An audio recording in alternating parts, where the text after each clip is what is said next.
and welcome to my YouTube channel, Reading Little Blue Books Out Loud. This is a Little Blue book. It just happens to be Little Blue book number 392, and it is titled The Nurnberg Stove, written by Ouida. And today is part 3. So, here we go. And let's see, where do we leave off? Well, we left off in the middle of page 36, and we start a new chapter. It looks like chapter 6. The lamps went out. The rats came and ran across the floor. As the hours crept on through midnight and past, the cold intensified, and the air of the room grew like ice. August did not move. He lay with his face downward on the golden and rainbow-hued pedestal of the household treasure, which henceforth was to be cold forevermore, an exiled thing in a foreign city in a far-off land. Whilst yet it was dark, his 3 elder brothers came down the stairs and let themselves out, each bearing his lantern, and going to his work in stone yard and timber yard and at the salt works. They did not notice him, and they did not know what had happened. A little later his sister came down with a light in her hand to make ready the house ere morning should break. She stole up to him and laid her hand on his shoulder timidly. "Dear August, you must be frozen. August, do look up. Do speak." August raised his eyes with a wild, feverish, sullen look in them that she had never seen there. His face was ashen white. His lips were like fire. He had not slept all night, but his passionate sobs had given way to delirious dreams and numb, senseless trances, which had alternated one on another all through the freezing, lonely, horrible hours. "It will never be warm again," he muttered. "Never again." Dorothea clasped him with trembling hands. "August, do you not know me?" she cried in an agony. "I am Dorothea. Wake up, dear, wake up. It is morning, only so dark." August shuddered all over. "The morning," he echoed. He slowly rose to his feet. "I will go to grandfather," he said, very low. "He is always good. Perhaps he could save it." Loud blows with the heavy iron knocker of the house door drowned his words. A strange voice called aloud through the keyhole. "Let me in! Quick! There is no time to lose. More snow like this and the roads will all be blocked. Let me in, do you hear? I am come to take the great stove." August sprang erect, his fists doubled, his eyes blazing. "You shall never touch it," he screamed. "You shall never touch it." "Who shall prevent us?" laughed a big man with a Bavarian amused. Who was a Bavarian, amused at the fierce little figure fronting him. "I," said August. "You shall never have it. You shall kill me first." "Strela," said the big man as August's father entered the room, "you have got a little mad dog here. Muzzle him." One way and another, they did muzzle him.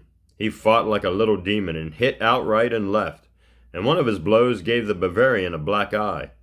But he was soon mastered by 4 grown men, and his father flung him, with no light hand, out from the door of the back entrance, and the buyers of the stately and beautiful stove set to work to packing it heedfully and carry it away. When Dorothea stole out to look for August, he was nowhere in sight. She went back to little Gilda, who was ailing and sobbed over the child, whilst the others stood looking on, dimly understand that with Hirschvogel was going all the warmth of their bodies, all the light of their hearth. Even their father now was sorry and ashamed, but 200 florins seemed a big sum to him, and after all, he thought the children could warm themselves quite as well at the black iron stove in the kitchen. Besides, whether he regretted it now or not, the work of the Nurnberg potter was sold irrevocably, and he had to stand still and see the men from Munich wrap it in manifold wrappings and bear it out into the snowy air to where an ox cart stood and waiting for it. In another moment, Hirschvogel was gone. Gone forever. And I. August had stood still for a time, leaning, sick and faint from the violence that had been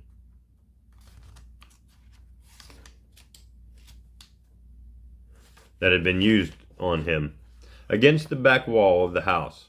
The wall looked on a court where a well was, and the backs of other houses, and beyond them the spire of the tower and the peaks of the mountains. Into the court an old neighbor hobbled for water, and seeing the boy, said to him, "Child, is it true your father is selling the big painted stove?" August nodded his head, then burst into a passion of tears. "Well, for sure, he is a fool," said the neighbor. "Heaven forgive me for calling him so before his own child, but the stove was worth a mint of money. I do remember in my young days, in old Anton's time, that was your grandfather, my lad. A stranger from Vienna saw it, and said that it was worth its weight in gold." August's sobs went on their broken, impetuous course. I loved it, he moaned. "I do not care what its value was, I loved it. "You little simpleton," said the old man kindly, "but you are wiser than your father. When all's said, if sell it he must, he should have taken it to good Herr Steiner over at Spert's, who would have given him honest value. But no doubt they took him over his beer. Aye. But if I were you, I would do better than cry. I would go after it." August raised his head, the tears raining down his cheeks. "Go after it? Go after it when you are bigger," said the neighbor, with a good-natured wish to cheer him up a little. "The world is a small thing, after all. I was a traveling clockmaker once upon a time, and I know that your stove will be safe enough, whoever gets it. Anything that can be sold for a round sum is always wrapped up in cotton and wool by everybody. Aye. Don't cry so much. You will see your stove again some day." Then the old man hobbled away to draw his brazen pail full of water at the well. August remained leaning against the wall. His head was buzzing and his heart fluttering with a new idea which had presented itself to his mind. "Go after it," had said the old man. He thought, why not go with it? He loved it better than anyone. Even better than Dorothea, and he shrank from the thought of meeting his father again, his father who had sold Hirschvogel. He was by this time in the state of exultation, in which the impossible looked quite natural and commonplace. His tears were still wet on his pale cheeks, but they had ceased to fall. He ran out of the courtyard by a little gate and across to the huge Gothic porch of the church. From there he could watch unseen his father's house door, at which were always hanging some blue and gray pictures, such as are common and so picturesque in Austria, for a part of the house was let to a man who dealt in pottery.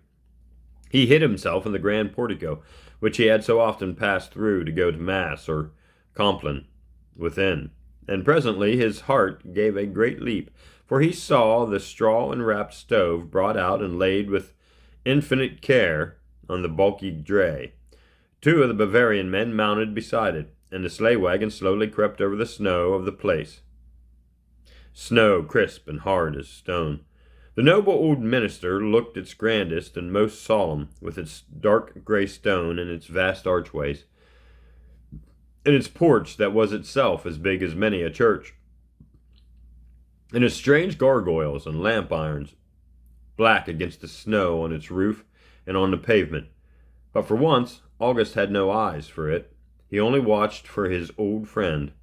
Then he, a little unnoticeable figure enough, like a score of other boys in Hall, crept, unseen by any of his brothers or sisters, out of the porch and over the shelving uneven square, and followed in the wake of the dray. Its course lay towards the station of the railway, which is close to the salt works, whose smoke at times sullies this part of clean little Hall, though it does not do very much damage. From Hall the iron road runs northward through glorious country to Salzburg, Vienna, Prague, Buda, and southward over the Brenner into Italy, Were Hirschvogel going north or south? Was Hirschvogel going north or south? This at last he would soon know.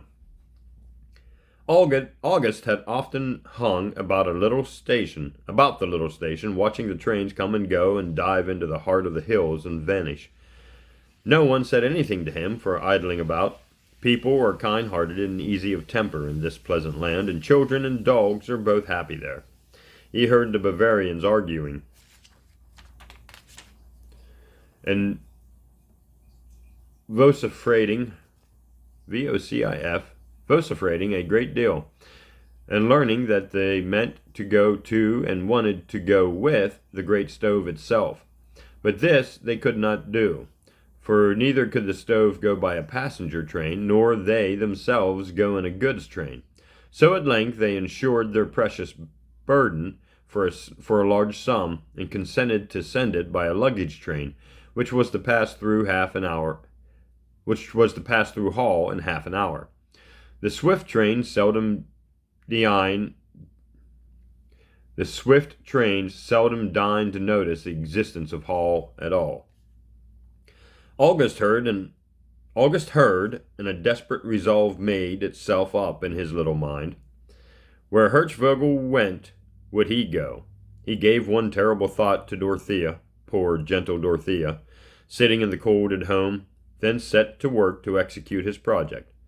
How he managed it he never knew very clearly himself, but certain it is that when the goods train from the north, that had come all the way from Linz on the Danube, moved out of Hall, August was hidden behind the stove of the great covered truck, and wedged unseen and undreamt of by any human creature amidst the cases of wooden carvings of clocks and clockwork, of Vienna toys, of Turkish carpets, of Russian skins, of Hungarian wines, which shared the same abode as did he, swathed and bound Hirschvogel. No doubt he was very naughty, but it never occurred to him that he was so. His whole mind and soul were absorbed in the one entrancing idea, to follow his beloved friend and fire king. It was very dark in the closed truck, which had only a little window above the door, and it was crowded, and had a strong smell in it from the Russian hides and the hams that were in it. But August was not frightened. He was close to Hirschvogel, and presently he meant to be closer still, for he meant to do nothing less than get inside Hirschvogel itself. Being a shrewd little boy, and having had by great good luck 2 silver groschen in his breeches pocket, which he had earned the day before by chopping wood, he had brought some bread and sausage at the station of a woman there who knew him, and who thought he was going out to his uncle Joachim's chalet above Jenbach. This he had with him, and this he ate in the darkness and the lumbering, pounding, thundering noise which made him giddy, as never had he been in a train or of any kind before. Still he ate, having had no breakfast, and being a child and half a German, and I'm not sure being half a German had anything to do with it, and not knowing at all how or when he ever would eat again. When he had eaten, not as much as he wanted, but as much as he thought was prudent, for who could say when he would be able to buy anything more, he set to work like a little mouse to make a hole in the withes of straw and hay which enveloped the stove. If it had been put in a packing case, he would have been defeated on the outset. As it was, he gnawed and nibbled and pulled and pushed, just as a mouse would have done, making his hole where he guessed the opening of the stove was, the opening through which he had so often thrust the big oak logs to feed it. No one disturbed him. The heavy train went lumbering on, and he saw nothing at all of the beautiful mountains, the shining waters, the great forests through which he was being carried. He was hard at work, getting through the straw and hay and twisted ropes, and get through them at last he did, and found the door of the stove, which he knew so well, and which was quite large enough for a child of his age to slip through. And it was this which he had counted upon doing. Slip through he did, as he had often done at home for fun, and curled himself up there to see if he could anyhow remain during many hours. He found that he could. Air came in through the brass fretwork of the stove, and with admirable caution in such a little fellow, he leaned out, drew the hay and straw together, and rearranged the ropes, so that no one could ever have dreamed a little mouse had been at them. Then he curled himself up again, this time more like a dormouse than anything else, and being safe inside his dear Hirschvogel and intensely cold, he went fast asleep, as if he were in his own bed at home, with Albrecht and Christoph on either side of him. The train lumbered on, stopping often and long, as the habit of goods trains is, sweeping the snow away with its cow switcher and rumbling through the deep heart of the mountains, with its lamps aglow like the eyes of a dog in the night of frost. Oh, that was chapter 4. This is chapter 5. The train rolled on in its heavy, slow fashion, and the child slept soundly for a long while. When he did awake, it was quite dark outside.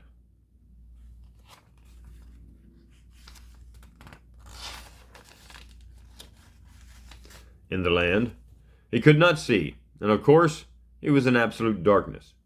And for a while, he was sorely frightened and trembled terribly and sobbed in a quiet, heartbroken fashion, thinking of them all at home.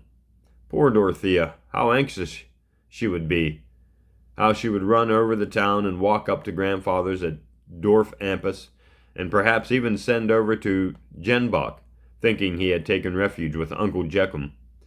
His conscience smote him for the sorrow he must be even then causing to his gentle sister, but it never occurred to him to try and go back.